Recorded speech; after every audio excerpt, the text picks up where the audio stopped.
printemps, physique et toussant dans la neige. L'hiver s'est éteint lentement. Le ciel pleurait pour le cortège, le jour de son enterrement. C'est au printemps lui survivre. Il revient en grand appareil, non pas en casquette de givre, mais en cravate de soleil. Sortant, le bout est disparu, et pour mieux protéger son teint, Avril, qui passe dans la rue, tient son parasol à la main. Aimé, qui le suit par derrière, s'avance, le front découvert, une rose à la boutonnière, de son habit de velours vert.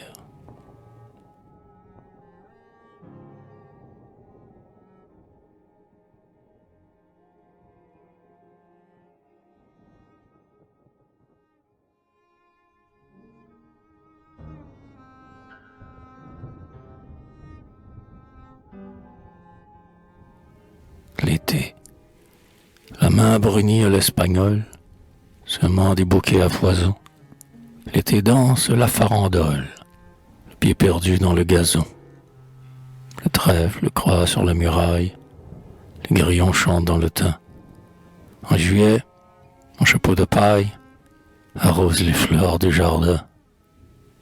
Il fait plus chaud que dans la forge, où, pour les forçats de l'enfer, Satan sur son enclume forge la chaîne et le boulet de fer.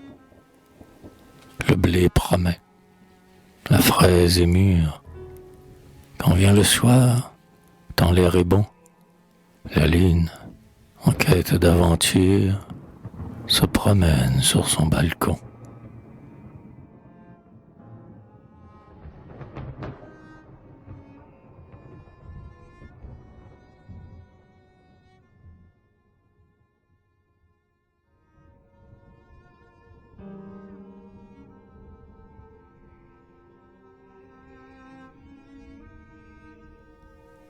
L'automne, pendant que l'éternité joue, le temps, sur son vieux tapis vert, des saisons fait tourner la roue.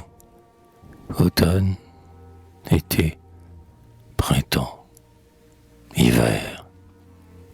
Les nuits sont froides, l'on s'enrhume.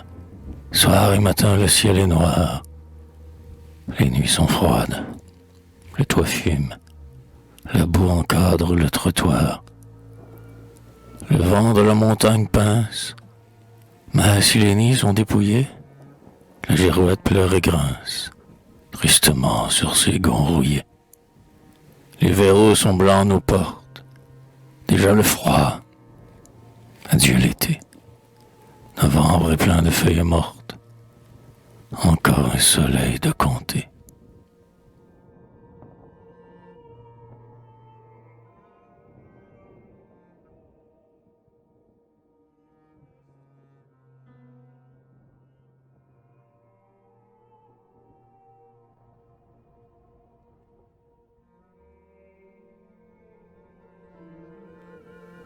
L'hiver, au grincement que fait sa botte, foulant les glaçons sous ses pas, le menton bleu, janvier grelotte, sous son paletot de frima.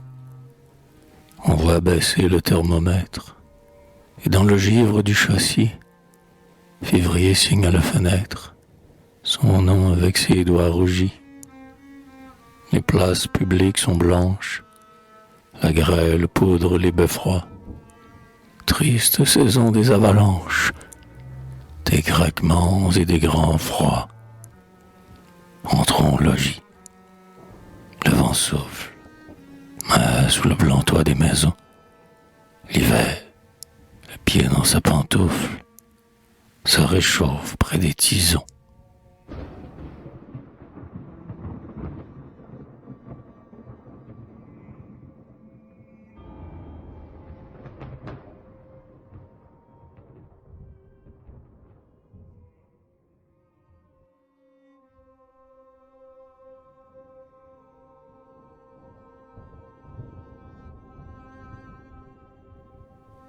L'inconnue.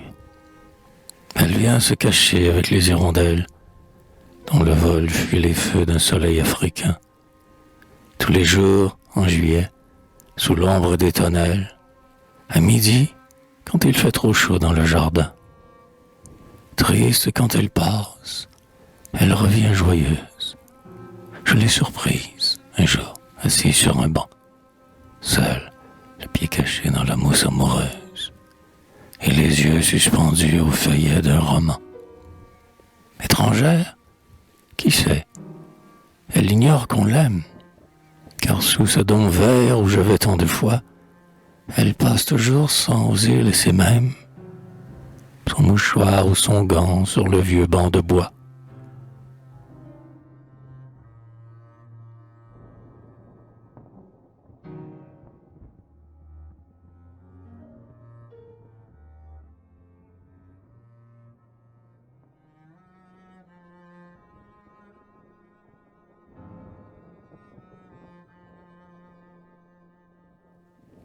Au collège, il mourut en avril, à la fin du carême. C'était un grand garçon, un peu maigre et très blême, qui servait à la messe et chantait au salut. On en eut fait un prêtre. Un jour, c'était le but. Du moins, on en parlait souvent au réfectoire. Il conservait le tiers de ses points en histoire. Il lisait couramment le grec et le latin. C'était lui qui sonnait le premier, le matin, la cloche de réveil en allant à l'église. Les trous de son habit laissaient voir sa chemise, qu'il prenait soin toujours de cacher au dortoir. On ne le voyait pas comme un autre au parloir, pas même le dimanche après le Saint-Office. Ce garçon ne vaut point pour 2 sous de malice. Seulement, à l'étude, il dormait sur son banc. Le maître descendait le réveiller, souvent, et le poussait longtemps, ce qui nous faisait rire. Sa main tremblait toujours quand il voulait écrire. Le soir, il lui venait du rouge sur les yeux. Les malins le bernaient et s'en moquaient entre eux. Alors, il préférait laisser dire et se taire. J'en aurais, j'en suis sûr, jamais su le mystère. Si son voisin de lit n'eût avoué, sans bruit, qu'il toussait et crachait du sang toute la nuit.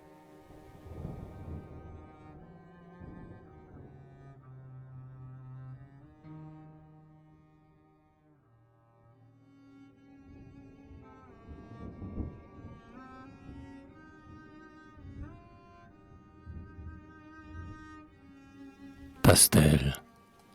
On peut voir, me dit-on, à Wexford, en Irlande, oublié dans le coin d'un musée, un pastel, trop beau pour n'être pas de l'école flamande, représentant les murs décrépits d'un castel. Passé trop vieilli que le présent profane, à ses créneaux brisés donne un cachet de deuil. La mousse, le sainfoin, l'ortie et la bardane, seuls amis d'aujourd'hui, s'embrassent sur le seuil. Tourelle en éteignoir pour le couchant rougi, ogives et vieux ponts par les siècles rasés, prennent, à qui mieux, des airs de nostalgie, comme au jour d'autrefois, leurs vieux barons blasés.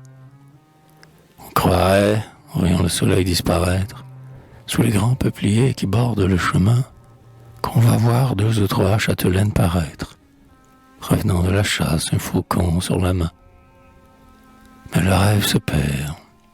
Le castel en ruine passe devant nos yeux fatigués de longtemps, comme le jet ferrant qui se traîne et chemine, en haillons, à travers les âges et le temps.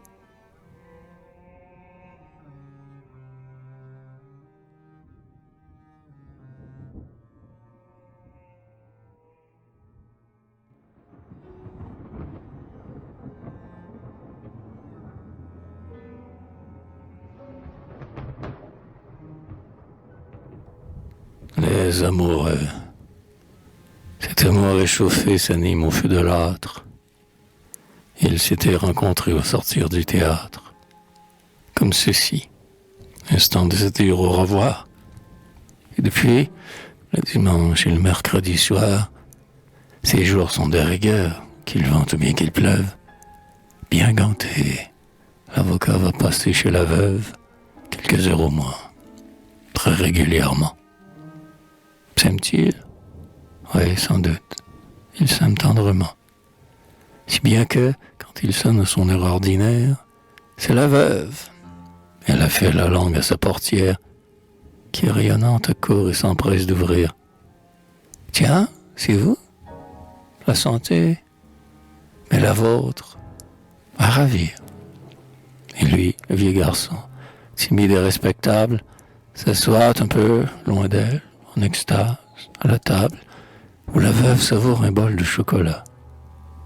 Et la soirée ainsi se passe. Et l'avocat songe à son union qu'il dit être prochaine. Songe-t-il, cependant, qu'ils ont la cinquantaine?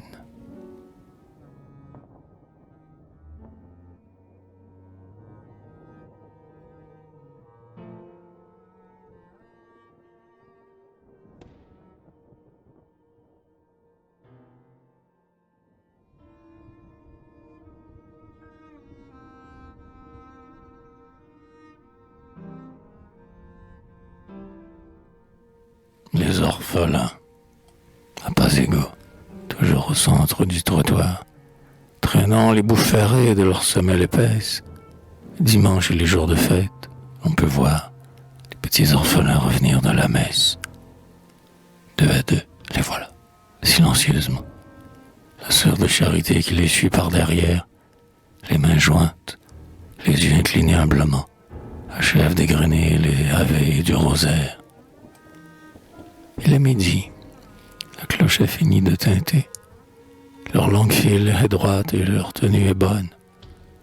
Il passe. Il est passé, sans vouloir s'arrêter. Le petit régiment commandé par la nonne.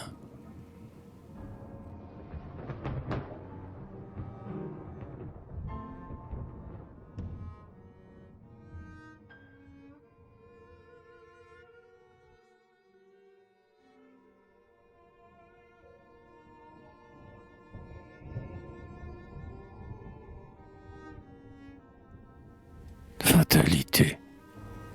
Sans doute, il se passait quelque chose d'étrange. La chambre rayonnait comme un lit de mésange, et l'enfant pour le bal s'habillait. Pas un bruit, ou dedans, ou dehors, l'ouragan dans la nuit, que tout semblait joyeux dans ce boudoir de vierge. Les gants blancs souriaient à la jupe de serge, et la jupe épiait le soulier de satin. C'était de doux parfums, un sourire enfantin, des reflets que lançait la belle robe verte. Moi, je vis tout cela par la porte entr'ouverte, et j'écoutais, pensif, le gros vent qui soufflait, car la nuit était dure et janvier qui hurlait, dans la rue, avait l'air d'exciter la tempête.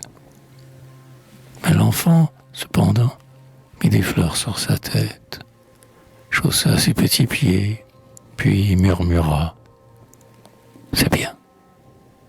Pour me faire jolie, il ne manque plus rien.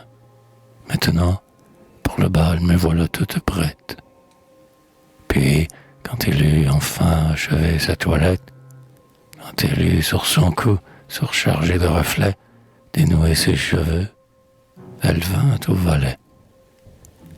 Dieu, que le ciel est noir, mais n'importe, dit-elle. Moi j'irai malgré tout. Je dois être bien belle. Allons, tiens, j'oubliais. Et si j'allais me voir? Elle prit un quinquet et courut au miroir. Mais soudain, au rayon de ce flambeau de cuivre, pâle, elle chancela comme une personne ivre. Puis un cri déchirant roula sous le plafond. La mort lui souriait dans ce cristal profond.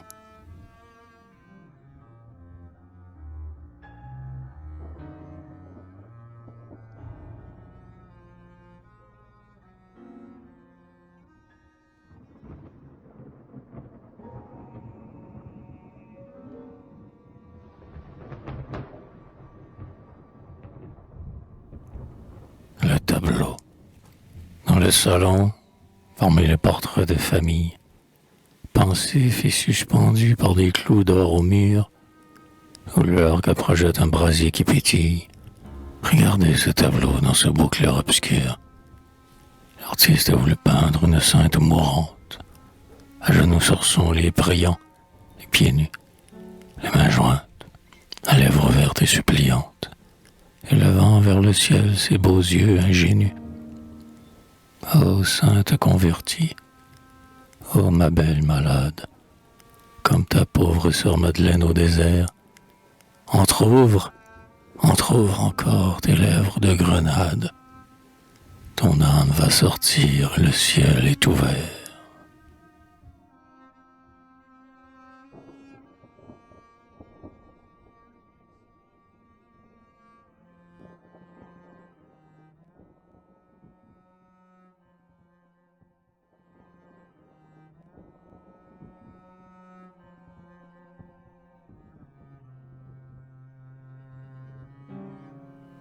La foudre, cet homme s'était fait tuer par le tonnerre.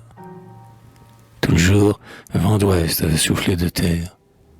Il pleuvait, la tempête ébranlait le logis. Les enfants grelottaient et poussaient d'affreux cris. J'avançais, le cadavre avait la face noire. La cloison pendait un crucifix d'ivoire. Pas de feu, la misère et le deuil à la fois. L'ouragan descendait de la cime des bois et, courant vers les flots, semblait vouloir les tordre. Le vieux chien se dressa sous le lit pour me mordre. J'eus peur. Le nouveau-né dormait sur l'établi. Je regardais les yeux du pauvre enseveli. Il semblait demander pardon de cette affaire. À travers quelques mots que prononça la mère, je distinguai ceci. Mon pauvre matelot. Je me taisais, voulant étouffer un sanglot, et voyant tout cela comme au milieu d'un rêve, je sortis. Quand j'eus pris le détour de la grève, le cœur navré, l'oreille encore pleine de bruit, l'ouragan fatigué se calmait dans la nuit.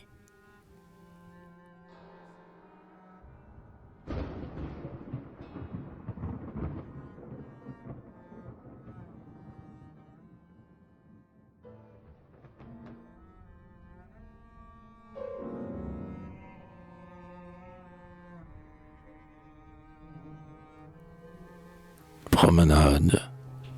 J'adore voir lever le jour après la pluie. Le soleil a troué le nuage et s'essuie, radieux comme un turc au sortir de son bain. La ville est endormie. On s'en va dans la plaine, espérer les senteurs dont la campagne est pleine, au premier rayon d'or que sème le matin. De beaucoup, je préfère une aurore automnale. La fenêtre du jour, sur un rouge plus pâle, s'entr'ouvre et lance au loin des rayons jaunissants. C'est le temps de les voir s'habiller les fleurs bleues. On fait, sans le savoir, en rêvant, plusieurs lieux dans les herbes, le long des sentiers ravissants. C'est un matin d'octobre un peu mélancolique. L'heure passe. On revient par la route publique. Le soleil est plus haut, le vent s'est réchauffé. Les pivers ne sont plus dans la forêt rougeâtre. Et l'on songe, en marchant, au fauteuil près de l'âtre, qui s'ennuie, et surtout à son bol de café.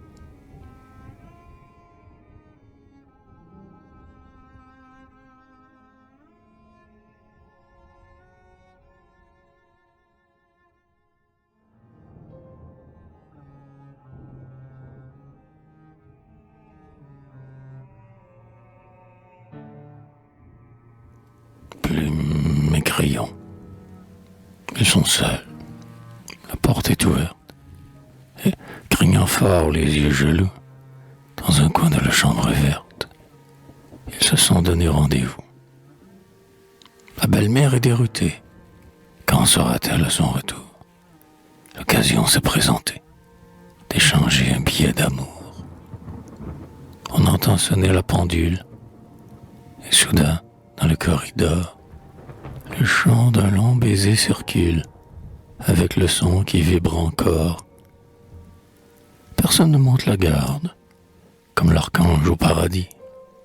Mais, moi, j'en sais un qui regarde, par l'embrasure du châssis.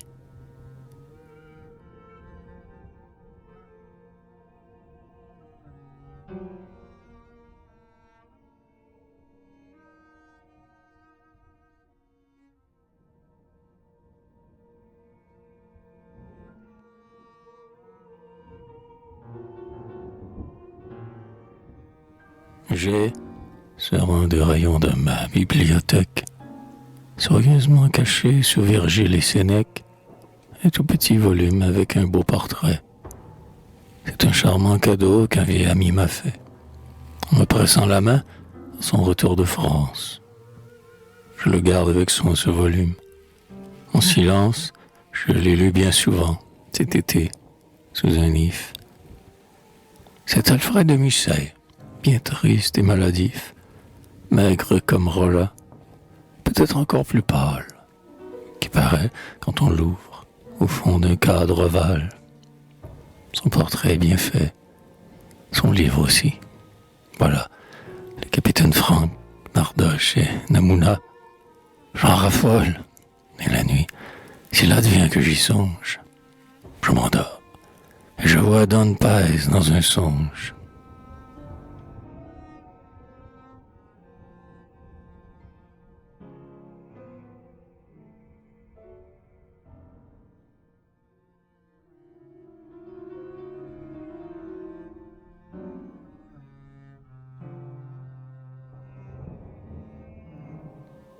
Un beau salon chez des gens riches, des fauteuils à la Pompadour, et ça et là, sur les corniches, des bronzes dans un demi-jour, des œillets blancs dans le corbeil, tombés au pied d'un guéridon, un érard ouvert de la veille, une guitare, un violon, une fenêtre, un rideau rouge, et sur un canapé d'écran, un enfant qui dort. Rien ne bouge. Il est 10 heures du matin.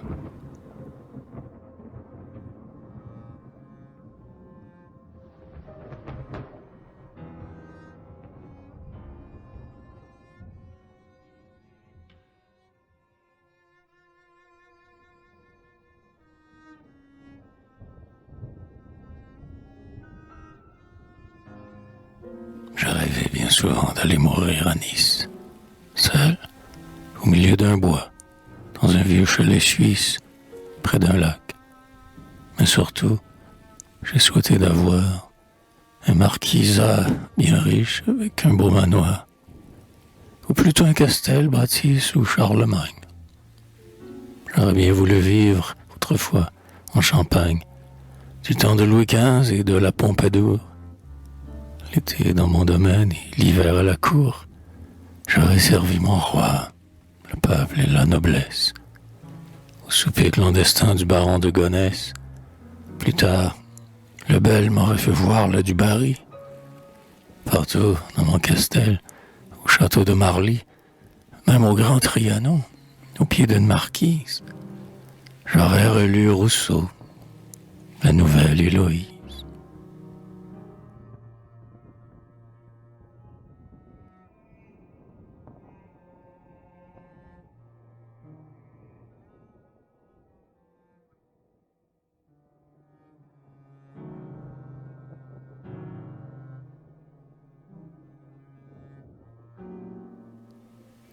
Dans l'album ouvert sur la table, un grand vieillard au front distrait, d'une façon fort respectable, sourit au fond de son portrait. C'était un auteur de goguette, mort au Mexique à 60 ans, un sous-officier en retraite, qui fut brandi pendant longtemps. Ce vieillard est toute une étude. Le regarde-t-on fixement, on reste avec la certitude que ses yeux roulent dans du sang.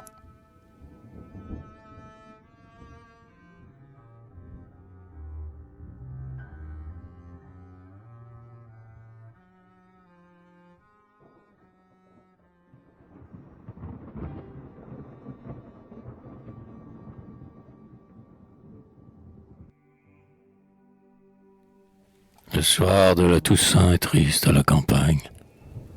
Le voisin est entré, mais quelqu'un l'accompagne.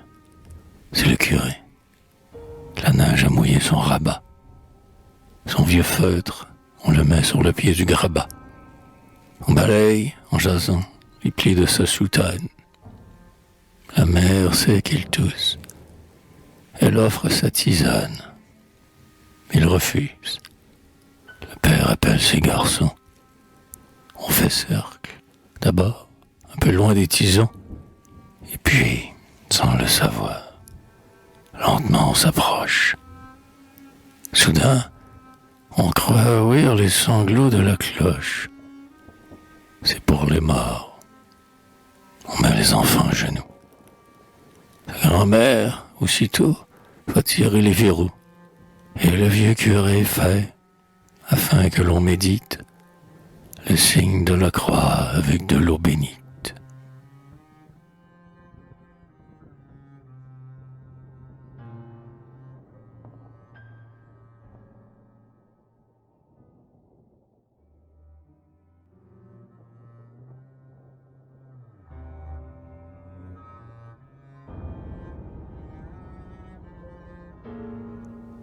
Pauvre et ne gagnant qu'à peine, de quoi nourrir sa moitié. Mon voisin, que rien ne gêne, ce matin s'est marié. Assez de bruit à ses noces, pour rendre un riche jaloux. J'ai vu partir les carrosses, et revenir les époux. Et pensif à ma fenêtre, qu'illuminait le matin, j'ai songé qu'un jour, peut-être, leurs enfants mourront de faim.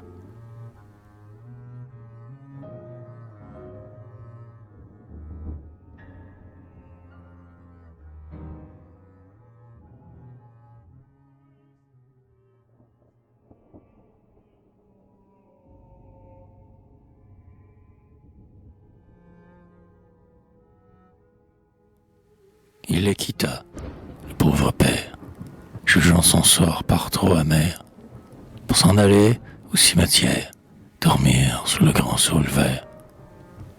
Elle toussa, la pauvre mère, 2 ans après, pendant l'hiver. L'enfant chantait, pour la distraire, la sérénade de Schubert. Elle mourut, la pauvre femme. Dieu se fit d'apporter son âme sur les ailes d'une chanson.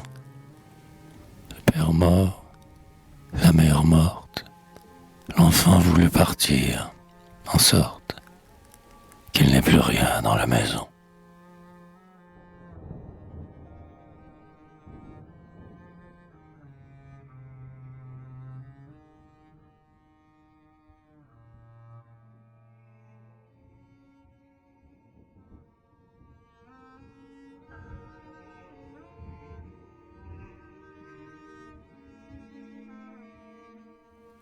Mon ami Rodolphe, alors que je logeais, bien humble pensionnaire, au numéro 23 de ce quartier ancien, j'eus longtemps, grâce au ciel moins qu'au propriétaire, pour voisin de mansarde, un drôle de voisin. Le garçon dont je parle était un grand phtisique, qui, pour les sottes gens et les gens prévenus, passait, mal à propos, pour un être excentrique, ayant rapport avec les archanges cornus. Mon pauvre ami Rodolphe avait pour habitude, il tenait le scalpel de Balzac dans sa main, de faire de lui-même un cabinet d'études. Tous ses yeux voyaient clair au fond du cœur humain. Il recevait chez lui, mais en robe de chambre, artistement couché dans son fauteuil mouvant.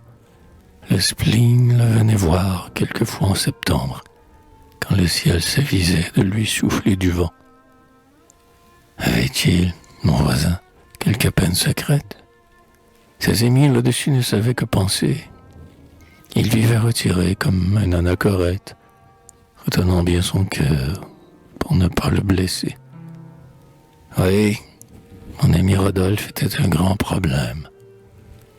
Le dernier jour de l'an, et ce rêve assez noir, il fermait bien sa porte et se jetait tout blême dans son fauteuil gothique en face d'un miroir. Pendant 1 heure entière, Il restait immobile, promenant çà et là son grand regard distrait. Et quand minuit sonnait au clocher de la ville, plus pâle que jamais, Rodolphe se levait. Sa lampe ne donnait qu'une faible lumière. Son chat dormait dans l'ombre, en rond sur son divan. Alors, plus pâle encore, il soulevait son verre et portait dans la nuit un toast au nouvel an. Shakespeare en eût fait quelque chose d'étrange. Les bigots du quartier en faisaient un démon. Était-il un démon? Passait-il pour un ange? Pour moi qui l'ai connu, je vous dirais que non. Nous étions 4 amis. Rodolphe était des nôtres. S'il vécut à la hâte, il mourut sans souci. C'était un franc garçon. Son cœur était aux autres. Les vieux qui l'ont soigné vous le diront aussi. J'ai revu ces gens-là. La vieille était contente. C'était un jour vêtu d'azur et de soleil. Le vieux m'a fredonné, car le bonhomme chante l'air que mon pauvre ami chantait à son réveil. Le chat est mort, je crois, sur le lit de son maître. Le fauteuil de Rodolphe a l'air de s'ennuyer. On a fermé sa chambre, on a clos la fenêtre, où les jours de tristesse il venait s'appuyer.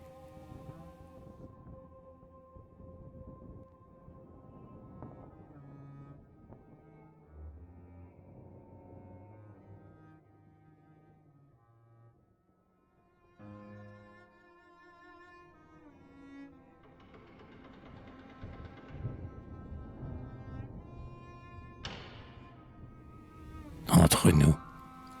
N'en déplaise, madame, à la mode nouvelle, l'action que je crois la meilleure est bien celle, non d'avoir des rubans et des fleurs, non d'avoir des parfums de lubin embaumant son boudoir, mais de faire, entre nous, ce que fait cette femme, qui n'est pas riche et qui met sa bourse et son âme au service de ceux qui vont par le chemin, frapper de porte en porte et demander du pain.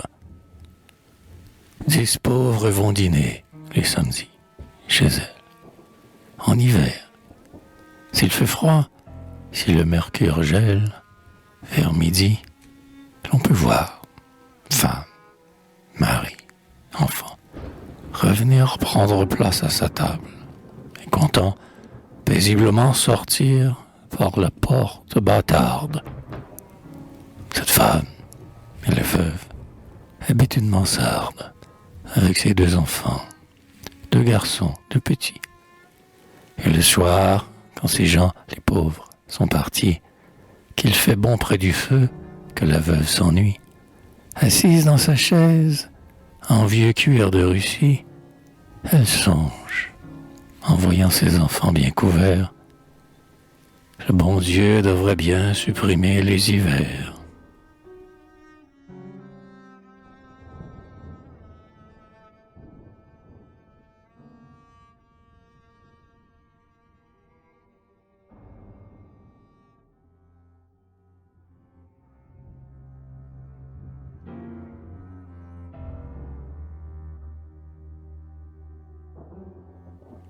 L'opticien.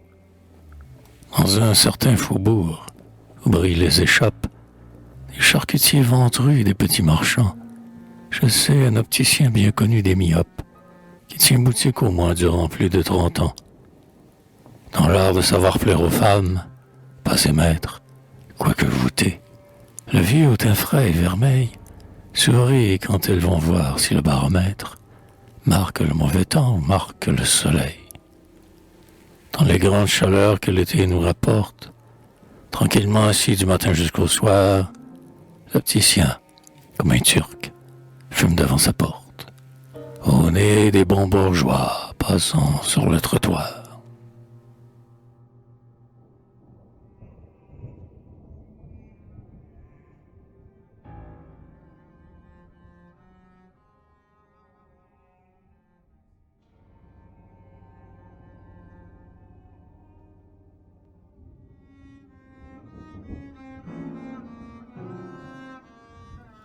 Bluette, aux cris aigus de la bourrasque, pleurant des notes de hautbois, tout frileux, L'hiver met son casque et ses mitaines de chamois. Près de Vénus qui la regarde, au sortir de son lit blafard, la lune au ciel monte la garde, en châle et fichu de brouillard. Janvier, par ce temps de Norvège, par ses 28 degrés de froid, tremble dans son berceau de neige, que le frimas suspend au toit. Nuit de frissons. Le givre colle sur le vitrage des falots, dont la lumière souple et molle danse au chant joyeux des grelots. Ici, c'est froid. Dehors, c'est pire.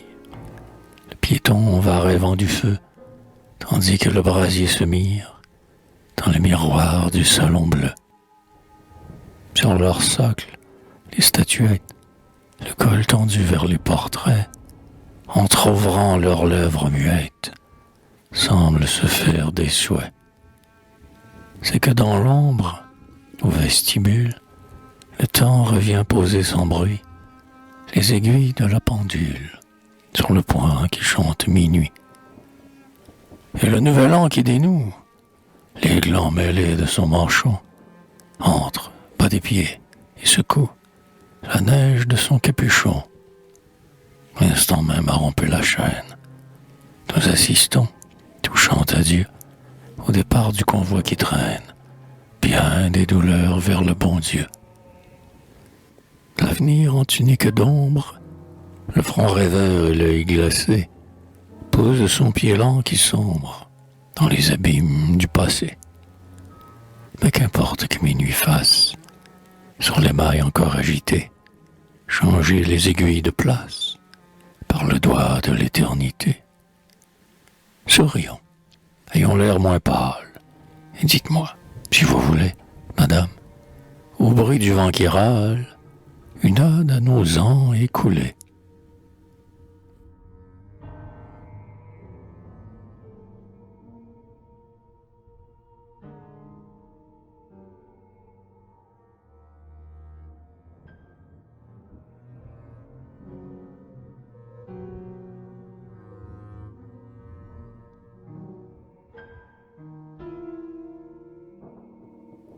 À Edmond Dupré. Dans nos grands froids d'hiver, Edmond, lorsque la neige crie et grince le soir sous le pied des passants, quand décembre grelotte ou que janvier assiège, comme un soldat le fort des verrous blanchissants, que de fois, ce toi où l'amitié fidèle offre, malgré le temps, un abri pour mon cœur, ne suis-je pas venu, morne, traînant de l'aile, dérober un moment de calme et de bonheur. Que de fois, dans ces nuits de vague tristesse, où l'on sent sur son front peser le doigt de Dieu, n'ai-je pas recousu mes lambeaux de jeunesse, assis à tes côtés, à la clarté du feu.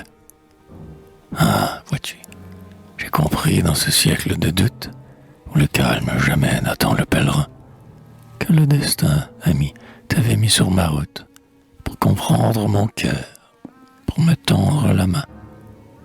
Et puis, j'ai dit alors, viennent les jours d'orage, viennent les jours de deuil, de misère et d'ennui. Qu'importe, le soleil disperse le nuage, et tu restes toujours, quand tant d'autres m'ont fui.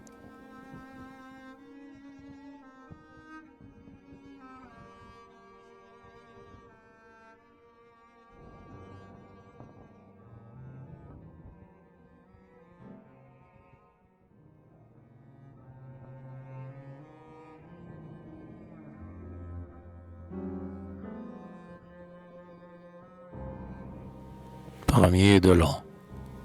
Aujourd'hui, premier jour d'une nouvelle année. Ma voisine est venue, une voisine bien née, avec sa fille Hortense et son garçon Thomas. Timidement, sachant que je ne sortais pas, me faire ses souhaits et me rendre visite. Sur le signe que fit la mère la petite, l'enfant vint, en entrant, s'asseoir sur mes genoux. Posant sur mon front un baiser des plus doux, retenant longuement mes deux mains dans les siennes, Mon voisin, me dit-elle, il faudra que tu viennes. Nous dînerons ensemble, aujourd'hui. Quel bonheur. Je ne sais pas pourquoi, j'ai resté tout rêveur, sans parler. Mais après un moment de silence. Ouais, j'irai, répondis-je à la petite Hortense, qui sortit, me donnant un baiser amical. Pauvre Jean, j'oublierai que j'ai dîné fort mal.